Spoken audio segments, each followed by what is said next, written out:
Hello, welcome to Skyline Meadow. We're going to talk about a couple of different things today, beets, radishes, but before we get to that, I want to show you guys something. If you saw our garden tour the other day, we alluded to planting some pole beans on our cattle panel trellis, and I came out this morning and this is what I found. Now I know that may not seem like much to some of you, but if you know, you know. When you put a seed in the ground and you start seeing things popping up, you get right excited, or I know I do. So those are our pole beans starting to come up. Okay, now that we got that out of the way, let's go on to the beets and the possible issue we're having. At first I thought it was a germination problem, but judging from the sporadic layout of what's came up and what didn't, I'm thinking it might be another issue. We had some flea beetle damage on a lot of the greens when they were small, and I sprayed with some spinosad, and that problem has seemed to go away. So I'm thinking that was about the time that the beets were starting to germinate, and I'm thinking the flea beetles may have been eating the leaves off of the new seedlings and causing them to not be able to photosynthesize and therefore grow.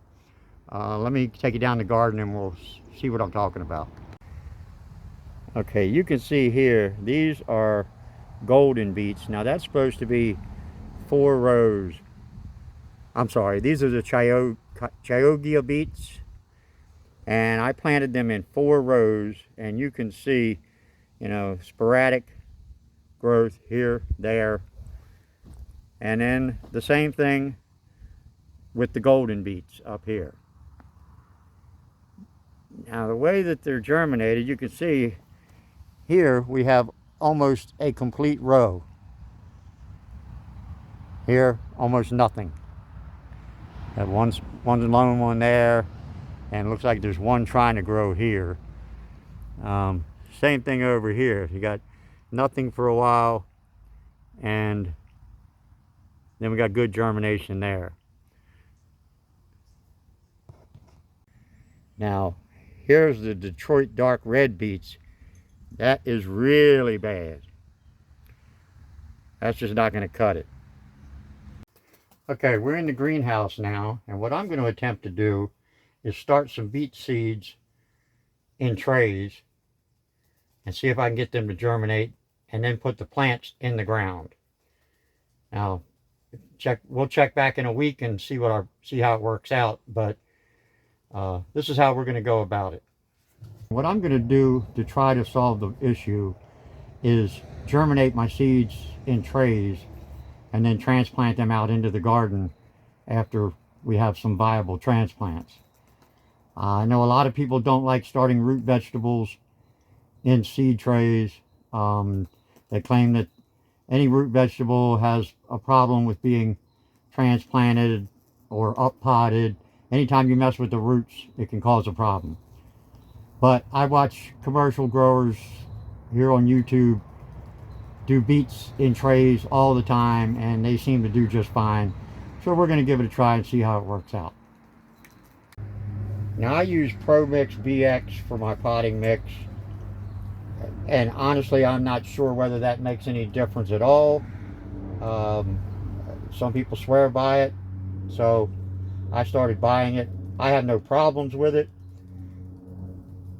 but that's not to say that something else might not do just as well. But you do you. This is just the way I do it. Now what I'm doing is putting a indentation in here in each cell to drop the seeds into.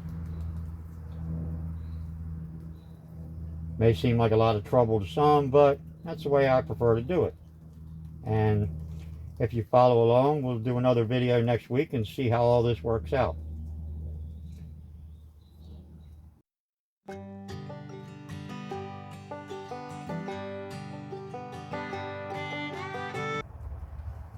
Okay, that's that. Now I'm going to do half a tray of golden beets and half a tray of Detroit Dark Red. As you can see, these are from Baker Creek. I don't know that they're any better than any other brand. I like going with name brand seed suppliers.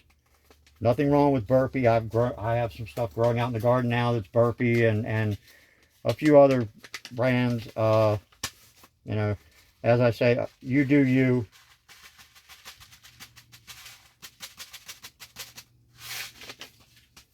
We're simply going to drop, if I can get them in a hole, about one in each one. That was two. That's going to happen. Now, if you're not familiar with beet seeds, beet seeds are actually multiple seeds in one pod.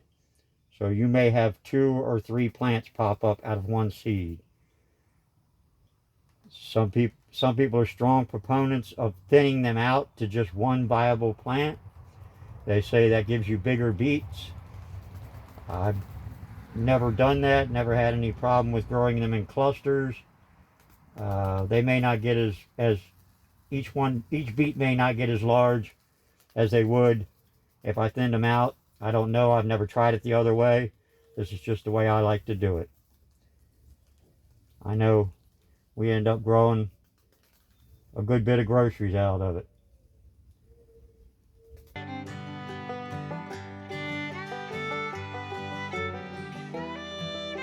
Okay, that's all the golden beets.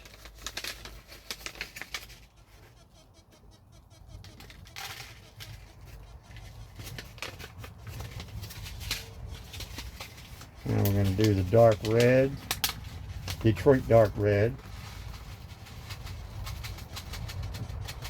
I'm going to have to look that up, see if I can find out why they're Detroit and not somewhere else. Just curious. Inquiring minds want to know things, you know.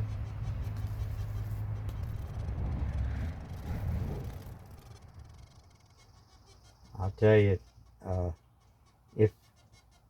if you're not a big fan of beets, and a lot of people aren't, and I wasn't until I discovered roasting them in the oven, and let me tell you, that was a game changer for me. And there are several recipes online for, just look up oven roasted beets, and I'm telling you, it is a completely different experience from the canned pickled beets that most people are used to, or even just straight cooked beets. I'm having a little trouble hitting the hole here.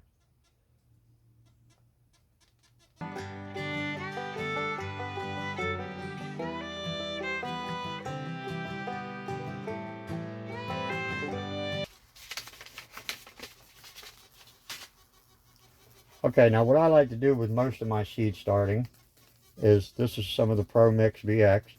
I will take and sprinkle this on top of each cell. Again, other people do it different ways. You do you. This is just how I do all my seeds. I'm sure there are faster, more efficient ways to go about it. I don't doubt that one bit, but as I said, this is just how I prefer to do it.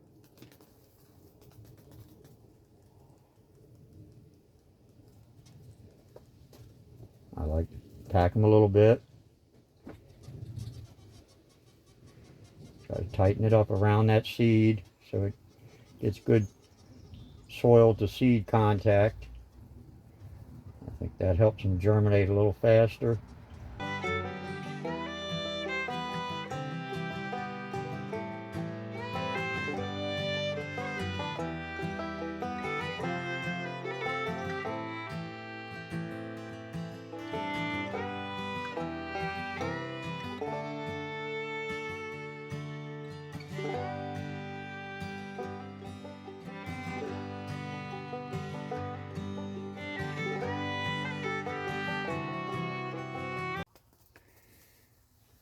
Okay, I'm going to put our tags in here so we don't forget what is what. All right, now I pre-moistened all the seed starting mix before I put the seeds in, and now I'm going to lightly spray it, moisten it again.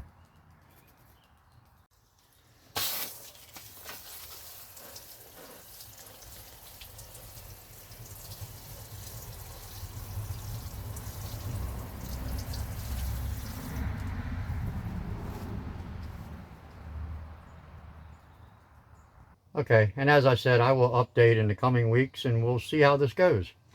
I think it's going to work out pretty good, but only time will tell. And now let's go out and take a look at something else in the garden. Okay, we're out in the garden now. These are our radishes. Now we have three different types of radishes here. We have Pusagalabe, I believe is how they pronounce it. I have no idea. I'm probably butchering that, but that's kind of how it's spelled. French breakfast and our crimson giants. And we're going to pull some of these and thin them out. First, let me start with these Pusagalabe, or however you say it. Now, in all honesty, I'm about to give up on these. This is about the third time that I've tried to grow these over the years, and I have yet to see one bulb up and look like a radish. All I get is a lot of greens. So I'm going to leave those, and we'll see what happens if I give them more time. These, however, are the French breakfast, and that's a nice looking radish. I think we can go with that. Let's see if we got some more in here. Oh yeah. Yeah, I can definitely live with those. Trying to pick through and get the larger ones. That's a nice one. And the thought is, if I thin these out a little bit, give the other ones a little more room, maybe they'll size up also. But these aren't bad at all. And if you've never had French breakfast radishes, they are quite a bit milder than the other radishes, like the crimson giant, for instance, or the cherry bells, I believe some of them are called. Okay, I'm going to go through and pull a few of these, and then we'll move over to the cherry bells and see what they look like.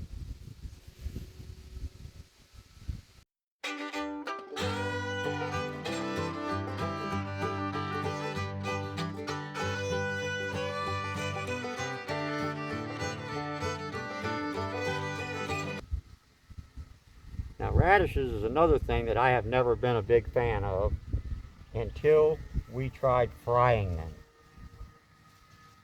Total game changer, let me tell you. Look that one up too and give it a try. I think you'll really like it.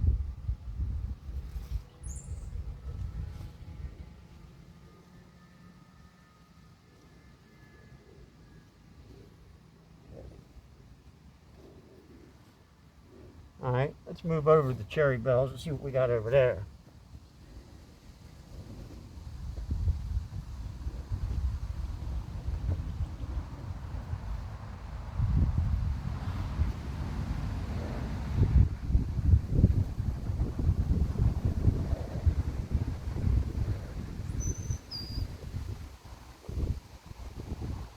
I'm sorry, I think I said cherry bells. These are crimson giants.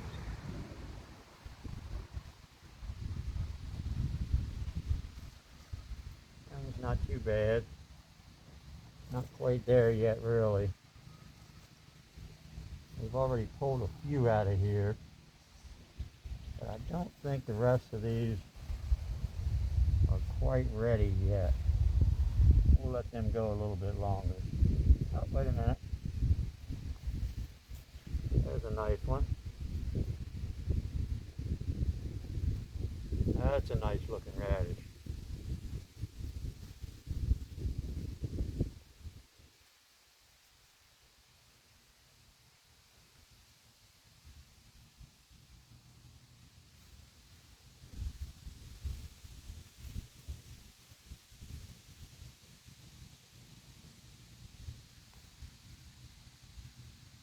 Oh, there's a big one.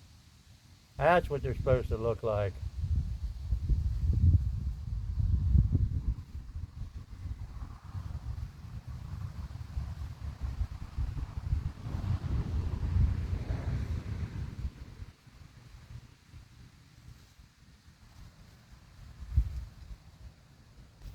Oh, there's another nice French breakfast hiding in there.